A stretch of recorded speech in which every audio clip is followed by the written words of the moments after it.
Current ఛార్జీలు ఏం తమ్ముళ్ళు, కరెంటు ఛార్జీలు నేను ఉన్నప్పుడు పెరిగాయా? కరెంట్ వచ్చేదా లేదా?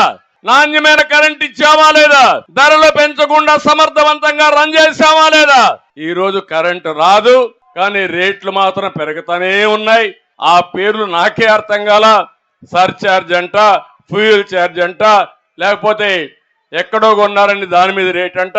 9 సార్లు కరెంటు ఛార్జీలు పెంచిన చెత్త ప్రభుత్వం ఈ ప్రభుత్వం, అవునా కాదా అని మిమ్మల్ని అడుగుతున్నా. ఈ రోజు ఎంత ఉంది కరెంటు? ఒకప్పుడు 200 రూపాయలు కట్టే వాళ్ళకి ఎంత ఉంది, ఇప్పుడు ఎంత ఉంది? గుర్తుందా లేదా మీకు? నేను ఆ రోజు ఎస్సీల కోసం, ఎస్టీల కోసం 200 యూనిట్లు కరెంటు ఉచితంగా ఇచ్చిన పార్టీ తెలుగుదేశం పార్టీ. ఇప్పుడు ఇస్తున్నారా? అది కూడా ఇవ్వడం లేదు.